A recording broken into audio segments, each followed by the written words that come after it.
Hi friends, welcome back to our channel.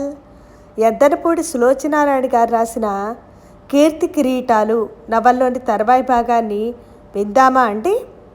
ఇక కథలోకి వెళ్దామా? వెదురు వంతెన దాటి వచ్చిన యేసోబు ఇంకా పరిగెత్తుతూనే ఉన్నాడు. మధ్యలో రాయి తగిలి బోర్లా పడబోయి ఆపుకున్నాడు. కాలవకి ఇవతల ఒడ్డైన ఇక్కడంతా చింత, తుమ్మ, మద్ది, అత్తి మొదలైన చెట్టతో గజిబిజిగా ఉంది. వాటి మధ్య నుంచి మనుషులు నడవటం అలవాటైనట్టుగా బాగా నలిగిన కాలిబాట స్పష్టంగా కనిపిస్తుంది. ఆ చిట్టడివి వెనక కోటగోడల ఆకాశంలోకి లేచి నిలబడ్డట్టుగా ఎత్తుగా ఉన్న కొండల వరుస అటు ఎక్కడి నుంచి మొదలైందో తెలియదు, కానీ ఇటువైపు బెజవాడ వరకు వ్యాపించి ఉన్నాయని మాత్రం ఆ ఊరి ప్రజలకు తెలుసు. ఎవరైనా నూతన వ్యక్తులు ఆ అడవిలో అడుగు పెట్టగానే అతి నిశ్శబ్దంగా ఉన్న ఆ ప్రదేశంలో చెట్ల మీద రకరకాల పిట్టల కలకలంతో పాటు ఆ చుట్టుపక్కలే ఎక్కడో దూరంగా రాళ్ల మధ్య నుంచి శబ్దం చేస్తూ ఉరుకుతున్న బరువైన నీటి ధారల మృదు మధుర సంగీతం కూడా విని ముగ్ధులవ్వక మానరు. ఎండుటాకుల్ని చప్పుడు చేస్తూ యేసోబు పరిగెత్తుకు వస్తున్న ఆ కాలిబాట మిట్ట పల్లాలతో ఎగుడు దిగుడుగా అడవి లోపల వరకు ఉంది. అక్కడ 4-5 ఎకరాల స్థలం సమతుల్యంగా ఉంది. ఆ 4-5 ఎకరాల మేర చెట్లు నరికి శుభ్రం చేసి వాసయోగ్యం చేసుకున్నట్టుగా కనిపిస్తుంది. అక్కడ దాదాపు 20 వరకు చిన్న చిన్న పెంకుటిళ్ళు, 30-40 వరకు పూరిపాకాలు ఉన్నాయి. వాటిని దాటి ముందుకు వెళితే కుడివైపు పెద్ద పెద్ద కొయ్య దుంగల్ని కోసే రంపపు మిల్లుంది. దాని ఆవరణం నిండా చిందరవందరగా కలపబడింది. రంపపు మిల్లు తలుపులు మూసి తాళం వేసింది. దానికెదురుగా వరుసగా రేకులు వేసిన షెడ్లున్నాయి. వాటిల్లో బీరువాలు, టేబుల్స్, కుర్చీలు, మంచాలు తయారు చేస్తూ మనుష్యులు పనిచేస్తున్నారు. యేసోబు ఆ షెడ్లోకి తొంగి చూసి తనకు కావలసిన వ్యక్తి అక్కడ లేనట్టుగా మరి కొంచెం దూరం పరిగెత్తి చిట్ట చివరికి షెడ్లోకి వచ్చాడు. అక్కడ రాళ్ల మీద నీళ్లు పడుతున్న ధ్వని మరింత దగ్గరగా వినిపిస్తోంది. ఈ షెడ్డు మిగతా వాటిలా కాకుండా బంగళా పెంకున్న పైకప్పుతో పొడుగ్గా విశాలంగా ఉంది. ఆ షెడ్లో మధ్యకు పార్టీషన్ ఉంది. ఎడమ వైపున నేల మీద ఈతాకు చాపలు పరిచి ఉన్నాయి. వాటి మీద రకరకాల కొండపల్లి బొమ్మలు పోగులుగా పడున్నాయి. వాటిల్లో పళ్ళు, పువ్వులు, చెట్లు, మృగాలు, పిట్టలు, దేవుళ్ళు, దయ్యాలు లాంటి అనేక రకాలున్నాయి. మనుష్యులలో మహారాజుల దగ్గర నుంచి ఏనాది వరకు రకరకాల వర్ణ వ్యవస్థలని కట్టుబొట్టులతో చిన్న పెద్ద విభిన్న సైజులలో జీవకళ ఉట్టిపడుతూ చూపురుల దృష్టిని ఆకర్షించి ఆహ్లాదపరిచి ముగ్ధుల్ని కావించేటట్టుగా ఉన్నాయి. ఈతాకు చాపల పక్కనే కొన్ని దేవదారు చెక్క పెట్టెలు పెట్టున్నాయి. వాటి మీద పేర్లు రాసిన చీటీలు అంటించి ఉన్నాయి. అక్కడ కూర్చున్న 4-5 ఆడవాళ్ళు ఆ చెక్క పెట్టెల్లో గడ్డి, రంపపు పొట్టు, కాగితాలు తుక్కు వేసి నింపి వాటి మధ్య జాగ్రత్తగా ఆ బొమ్మల్ని పెట్టి భద్రపరుస్తున్నారు. ఆ ఆడవారికి కాస్త దూరంలో పార్టీషన్కి అవతల కిటికీ దగ్గర నిలబడి 2 వ్యక్తులు మాట్లాడుతున్నారు. అందులో ఒకతను తెల్లటి పైజమా లాల్చీ ధరించి తరుణ వయసులో దారుఢ్యంగా ఉన్నాడు. అతని జుట్టు నీట్గా చక్కటి క్రాఫ్గా ఉంది. రెండో అతను బక్కపల్చగా పొట్టిగా బట్టతలతో చంకలో గొడుగు పట్టుకొని ఉన్నాడు. గొడుగు పట్టుకుని ఉన్నాయన తరుణ వయస్కుండి బతివిలాడుతున్నాడు. బాబాబు, ఈ ఒక్కసారికి నా మాట కాదనకండి. అవతల మాటిచ్చొచ్చాను. వచ్చేసారి మీరు చెప్పినట్లే చేద్దాం అంటున్నాడు. చురుగ్గా ఉన్న యువకుడు కళ్ళు చిరాగ్గా నిగ్రహించుకుంటున్నట్టుగా చూశాడు. అసలు క్రిందటిసారి పోనీలే అని మీ మాట వింటాం నాది పొరపాటైంది. అందుకే ఈసారి కూడా మీరు మళ్ళీ పాత పాట మొదలుపెట్టారు అవునా అన్నాడు. అమ్మమ్మ, మీరంత మాట అనద్దు. ఏదో సంవత్సరాల తరబడి అలవాటైన బేరం కాబట్టి నేను పాకులాడుతున్నాను, కానీ ధరలు మండిపోతున్న ఈ రోజుల్లో తినటానికే తిండి లేకుండా చస్తుంటే ఈ బొమ్మలు కొనేవారెవరండి? ఎవరో కొంతమందైనా ఉన్నారు కాబట్టే మీరిక్కడికి వచ్చి అరగంట నుంచి నా ప్రాణాలు తీస్తున్నారన్న సంగతి మర్చిపోకండి. ఆకలి బాధతో బాధపడేవాళ్ళు పడుతూనే ఉంటారు. ఉన్నవాళ్ళు వినోదాలకి విలాసాలకి డబ్బు వెదజల్లుతూనే ఉంటారు. ఇది మనం మార్చలేని చరిత్ర, ఇది అందరికీ తెలుసు. అతను పక్కకి తిరిగి టేబుల్ మీద పెట్టి ఉన్న పెద్ద ఏనుగు అంబారీని చేతుల్లోకి తీసుకున్నాడు. ఈ అంబారీని చూసారా? ఢిల్లీలో ఉన్న నేషనల్ హ్యాండీక్రాఫ్ట్ ఎంపోరియం నుండి 50 ఏనుగులు కావాలని నిన్ననే మాకు ఆర్డర్ వచ్చింది. ఈ ఏనుగులు ఒక్కసారి తయారు చేస్తే దాని ఆధారంగా మిగతావి ముద్రించడానికి ఇది అచ్చువేసే యంత్రం కాదు కదా. ప్రతిసారి ప్రతి ఒక్కటి మొదటిది చేసినంత శ్రద్ధగా జాగ్రత్తగా చేయాలి. అట్లా చేయాలంటే ఆ చేసే మనిషికి ఏకాగ్రత కావాలి. ఆ ఏకాగ్రత కావాలంటే ఆ మనిషి కడుపులో ముందు ఆకలి తీరాలి. నేను అడిగింది ఎక్కువ కూడా కాదు. ఒక బొమ్మ మీద మీరు సంపాదించే రూపాయి లాభంలో 20 పైసలు మాకు ఇవ్వమంటున్నాను. ఇది దురాశ కాదు. మీరే చెప్పారుగా ధరలు మండిపోతున్నాయని. ఆ మంటల తాకిడి అందరికీ ఉందన్న విషయం మీరు మర్చిపోకండి. అంతేనంటారా? అంతే. 20 పైసలు ఒకేసారి పెంచటం చాలా కష్టం అంటారు. అదేగా మీరు చెప్పే మాట. మీరు ప్రతి సంవత్సరం ఇష్టం వచ్చినట్టు ధర పెంచి అమ్ముతుంటే కొనేవాళ్ళకి ఏం బాధ లేదు కదూ. అందుకే క్రిందటిసారే మీకు నేను గట్టిగా చెప్పాను. నా మాట విని బొమ్మల విషయంలో మీరు ఈ దళారీతనం మానేయండి. మీకు ఇదొక్కటే కమిషన్ వ్యాపారం కాదు కదా. అమ్మమ్మ, అంత మాట అనకండి. గంపెడు పిల్లలు కలవాడిని. ఇలాంటివి చేస్తే కానీ ఇల్లు గడవదు. మీరు ఈసారికి కాస్త నా పట్ల దయ చూపించాలి. ఇది నా సొంత పని అయితే తప్పకుండా అలాగే చేసేవాడిని. కానీ వాళ్ళు నన్ను నమ్మి ఈ బాధ్యత నా నెత్తిపై పెట్టారు. ఇందులో నాకు స్వతంత్రం లేదు.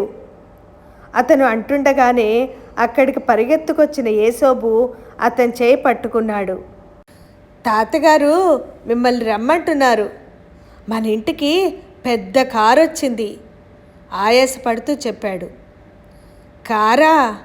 అతను ఆశ్చర్యంగా చూశాడు. అవును, ఆకుపచ్చ రంగుది, చాలా బాగుంది. వాడి కళ్ళు మెరుస్తున్నాయి. వస్తాను పద. ముందు రమ్మంటున్నారు.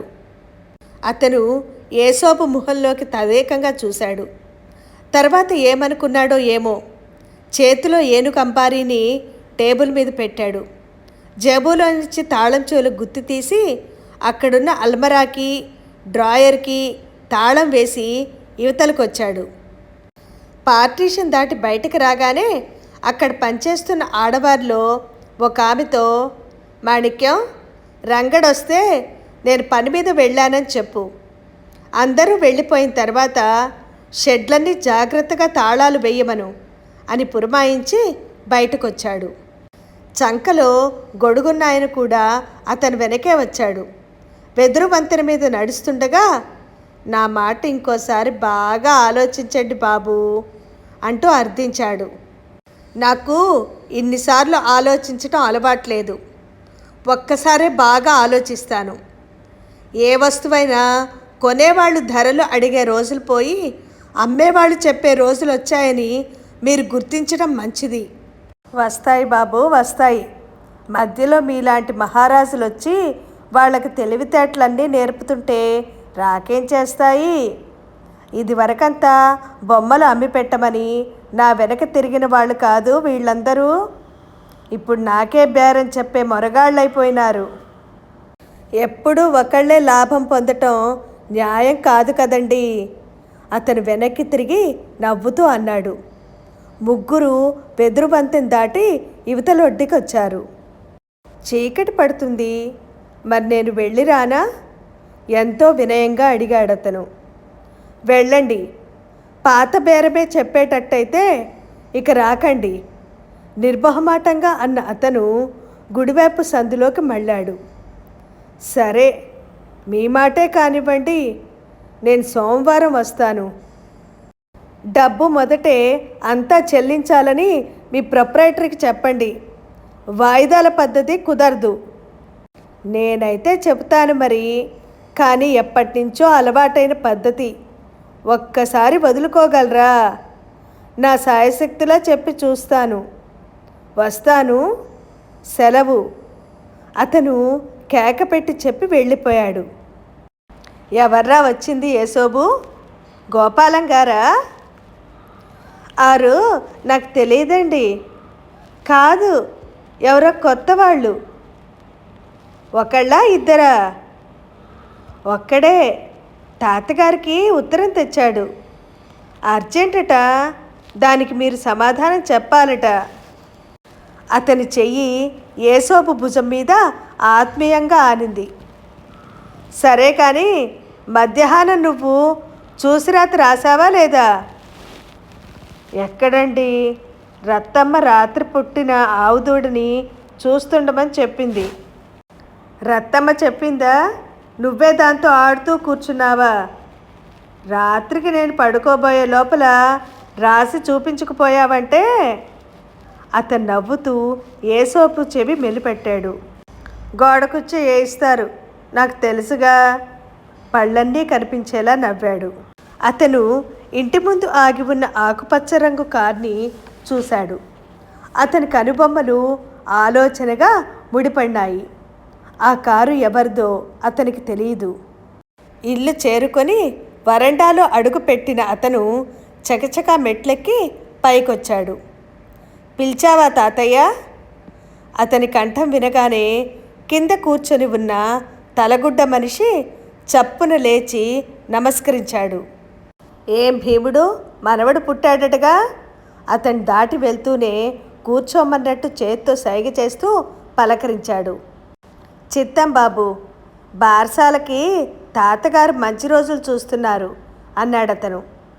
దూరంగా పిట్టకోడ దగ్గర కొబ్బరాకులు గిల్లుతూ నిలబడిన రామదాసుని అతను చూడలేదు. సూర్యాస్తమయం కావటం వల్ల అక్కడంతా సంధి చీకట్లు ముసురుకుంటున్నాయి. అతను తాతగారు కూర్చొని ఉన్న ఉయ్యాల బల్ల దగ్గరకు వచ్చాడు. ఏమిటి తాతయ్య, ఎవరు వచ్చింది? పంచాంగంలో నుంచి ఆయన తల శాంతం ఎత్తలేదు. ఉత్తరం వచ్చింది చూడు, వేలుతో దిండు మీద ఉన్న కవర్ చూపిస్తూ అన్నారాయన. ఎవరు? అతను అక్కడే తెరవబోయాడు. లోపలికెళ్ళి చదువుకో. అతని కవర్లో నుంచి కాగితాలు లాగాడు. నీకే చెప్పేది, ఆయన హెచ్చరిస్తున్నట్టు అన్నారు. అతను కాగితాలు తెరిచాడు. తేజ, చీకటి పడింది, నాకు కనిపించటం లేదు. ముందు లోపలికెళ్ళి లైటు వేయి. ఆయన గొంతు ఎన్నడూ ఎరగని విధంగా ఆజ్ఞాపిస్తున్నట్టుగా పలికింది. తాతగారి వైపు చిత్రంగా చూసిన అతను లోపలికెళ్ళాడు. బయట వరండాలో ఉన్న లైట్కి స్విచ్ లోపలే ఉంది. అతని స్విచ్ నొక్కగానే బయట లైటు వెలిగింది. భీముడు, నా మనసు ఇప్పుడు కుదురుగా లేదు. నువ్వు రేపు రా, సరిగ్గా చూసి చెప్తాను. పంచాంగం పక్కన పెడుతూ అన్నారాయన. చిత్తం బాబయ్య, అట్లాగేనండి. అతను లేచాడు. ఆయన దిండు మీద కొరికి కళ్ళజోళ్ళు తీసి చేత్తో కళ్ళు గట్టిగా నులుపుకున్నాడు. ఆ నులుపుకోవటం అలసటతో కాకుండా అవ్యక్తమైన బాధని కళ్ళ నుంచి తుడిచేయాలనే ప్రయత్నం చేస్తున్నట్టుగా ఉంది. తేజ బయట వరండాలో లైట్తో పాటు గదిలో లైటు కూడా వేశాడు. కాంతి వచ్చి నిండిన ఆ గదిలో టేబుల్ మీద ఎదురుగా మిలిటరీ యూనిఫామ్ దుస్తుల్లో టాయ్ గన్ పట్టుకొని ముఖం ఎత్తి నవ్వుతున్న 8 ఏళ్ల కుర్రాడి ఫోటో ఒకటి ఉంది. అతని బుగ్గలు ఆరోగ్యంగా నిండుగా ఉన్నాయి. ముఖం గుండ్రంగా, పళ్ళ వరుస అందంగా ఉంది. జుట్టు కొద్దిగా చెదిరి కుడి కనుబొమ్మ మీదకి పడుతుంది. ముఖ్యంగా ఆ నవ్వు ఎంతో అందంగా ఉంది. లేత ప్రాయంలో ఆ ముఖంలో ఉండే నాజూకుతనం, మంచు బిందువుల్లో ఉండే అమాయకత్వం ప్రతిబింబిస్తున్నాయి. తేజ తన చిన్ననాటి ఫోటోని క్షణంసేపు తదేకంగా చూసుకున్నాడు. అతని పెదవుల మీద చిరునవ్వు విచ్చుకుంది. ఆ గదిలో అడుగుపెట్టిన ప్రతిసారి దానివైపు ఆ విధంగా ఒక్కసారైనా పలకరింపుగా చూడటం అతనికి అలవాటు. ఆ చిన్నతనం, ఆ అమాయకత్వం, కష్టసుఖాలంటే ఏమిటో రుచి చూడని ఆ పసితనం నిండిన ముఖం అంటే ఎంతో ఇష్టం. అది పూర్తిగా వేరే జన్మలా అనిపిస్తుంది. 28 ఏళ్ళు నిండిన యువకుడైన తేజ 8 ఏళ్ళు నిండినట్టు ఆ ఫోటో ముందు నిలబడి దాన్ని దీక్షగా చూసినప్పుడల్లా అతనికి విచిత్రంగా, గమ్మత్తుగా అనిపిస్తుంది. చేతిలో ఉత్తరం గుర్తుకొచ్చిన అతను తీసి చదవసాగాడు. వేణుగోపాలస్వామి ఆలయంలో సంధ్యాదీపం వెలిగింది. హారతిస్తున్నట్టున్నారు. గంటలు మోగుతూ వినిపిస్తున్నాయి. అతను ఉత్తరం చదవటం ప్రారంభించగానే కుడి కనుబొమ్మ ఆశ్చర్యంగా పైకి లేచి అంతలోనే కిందకు వంగి ముడుచుకుంది. ఉత్తరంలో వాక్యాల వెంట అతని కనుపాపలు పరుగులు పెడుతున్న కొద్దీ అతని చేతివేళ్లు కంపించసాగాయి. క్షణం క్రితం హుషారుగా ఆ గదిలోకి వచ్చిన అతను ఒక్కసారిగా స్తబ్దుడైనాడు. ఉత్తరంలో ఆఖరి పంక్తి చదవటం ముగియగానే అందులో ప్రతి అక్షరం అతని అణువణువులోనూ శక్తిని మింగేసినట్టుగా, నిలబడటానికి కూడా శక్తి లేనట్టుగా 2 అడుగులు వెనక్కి వేసి అక్కడున్న పందిరి మంచం కోడిని తల ఆనించి కళ్ళు మూసుకొని నిస్సహాయంగా నిలబడిపోయాడు. మనస్సులో హఠాత్తుగా వీయటం ప్రారంభించిన జ్ఞాపకాల గాలి దుమారానికి అతను తట్టుకోలేనట్టయ్యాడు. చూస్తుండగానే ముఖం నిండా చిరు చెమటలు అలుముకున్నాయి. ఆగ్రహావేశంతో కంపిస్తున్న పెదవుల్ని పంటితో నొక్కిపెట్టిన అతను పెదవి చిట్లి రక్తం రావటం గమనించనే లేదు. అతను మెల్లగా కళ్ళు తెరిచి టేబుల్ మీద ఉన్న తన చిన్ననాటి ఫోటో వైపు దీనంగా చూస్తున్నాడు. ఆ ఫోటోలో కుర్రవాడు మారిపోయాడు. అందంగా ఉన్న ఆ ముఖంలో ఇప్పుడు నవ్వు లేదు. కళ్ళు నిలుపుకుంటూ ఏడుస్తున్నాడు. ఎవరెవరో అతన్ని అనునయించాలని, మరిపించాలని, దగ్గరకు పిలవాలని చూస్తున్నారు. కానీ ఇవేమీ పట్టించుకొని అతను ఎవ్వరికీ పట్టశక్యం కాకుండా కాళ్ళు చేతులు చేపలా గిలగిలా తన్నుకుంటూ, అమ్మ కావాలి నాకు, అమ్మ దగ్గరికి వెళ్తాను, అమ్మ కావాలి, అమ్మా అమ్మా అంటూ గొంతు చించుకుంటూ అరుస్తూ తన కోరిక నెరవేరక అపరిచితుల వ్యక్తుల చేతుల్లో బందీగా చిక్కి విడిపించుకోలేక నిస్సహాయంగా, హృదయ విదారకంగా ఏడుస్తున్నాడు. అంతలోనే మరో దృశ్యం తరుముకుంటూ వచ్చినట్టుగా దాన్ని చెరిపేసింది. ఈసారి రహస్యంగా గడ్డిబండి మీద ఎక్కి అర్ధరాత్రి వేళ చలిలో పారిపోయి ఆకలితో అలసటగా అమ్మ కోసం వెతుక్కుంటూ వెళ్ళిన అతను చెళ్ళు చెళ్ళుమని చెంపదెబ్బలు తిని బిత్తరపోయి నోటమాట రానట్టుగా చూస్తున్నాడు. గుండెల్లో నుంచి ప్రవాహంలా ఉరుకుతున్న దుఃఖపు కెరటాలని నోర్మై మోస్తావా లేదా అని గద్దిస్తున్న కంఠానికి భయపడి ఏడుపు మింగటానికి వ్యర్థ ప్రయత్నం చేస్తూ వెక్కిళ్ళు పడుతున్నట్టున్నాడు అతను. ఆ క్షణంలో తేజాకి 20 వసంతాలు వెనక్కి వెళ్ళిపోయి ఆ ఫోటోలో బాబుగా మారిపోయినట్టుగా అనిపించింది. అబ్బా, 20 సంవత్సరాల తర్వాత కూడా ఆ జ్ఞాపకాలకి ఇంత పదునుందా అని తనని నిర్దాక్షిణ్యంగా రంపపుకోత కోయగలవన్న సత్యం అతనికి ఈరోజే ప్రప్రథమంగా తెలిసినట్టుంది.